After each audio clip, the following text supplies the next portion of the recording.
सरकार की नाक के नीचे पूरे 5 साल हजारों करोड़ लूट लिए गए। स्मार्ट सिटी से बड़ा घोटाला क्या हो सकता है? देहरादून के इतिहास में इतना बड़ा घोटाला कभी हुआ ही नहीं होगा। मुख्यमंत्री पुष्कर सिंह धामी के निर्देशों के बाद हरिद्वार नगर निगम पर सख्त कार्रवाई की गई है। नगर निगम द्वारा बाजार भाव से अधिक दर पर जमीन खरीदे जाने के मामले में दोषी पाए गए 4 अधिकारियों को सस्पेंड कर दिया।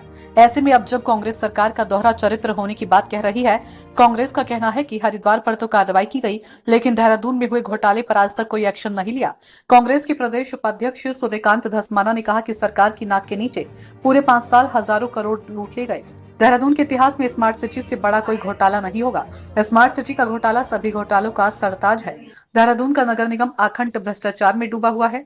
जो नए मेयर हैं वो क्या करेंगे वो तो अगले 5 साल में पता लगेगा, लेकिन पिछली 3 योजनाओं में नगर निगम ने पूरे शहर को खराब किया। उन्होंने कहा कि केवल उत्तराखंड में नहीं बल्कि पूरे हिंदुस्तान में अगर कोई भ्रष्ट नगर निगम ढूंढना चाहेगा तो उसने सबसे आगे देहरादून नगर निगम मिलेगा।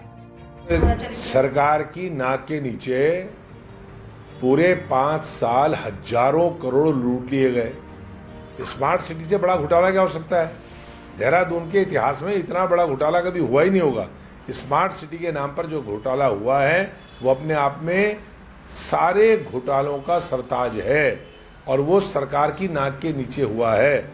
उसका सीईओ जो था वो जिलाधिकारी था और उसका अध्यक्ष जो है वो नगर निगम का मेयर था। नगर निगम में पिछले 3 योजनाओं से और अब चौथी योजना ये हो गई है। लगातार 3 योजनाओं में भारतीय जनता पार्टी का शासन रहा, अब चौथी योजना में भारतीय जनता पार्टी का शासन है। पूरा का पूरा जो नगर निगम देहरादून का है अखंड भ्रष्टाचार में डूबा रहा है। अब नए मेयर आए हैं, वो क्या करेंगे वो तो 5 साल में पता लगेगा, लेकिन तीनों योजनाओं में जो पिछली 3 योजनाएं हैं पूरे शहर का बेड़ागर्क करने का काम नगर निगम ने किया है। और भ्रष्टाचार में तो मैंने आपको बताया कि पूरे उत्तराखंड नहीं पूरे हिंदुस्तान में अगर भ्रष्टाचार के कोई नगर निकाय अगर कोई ढूंढा जाएगा तो उसमें सबसे आगे देहरादून का नगर निगम मिलेगा।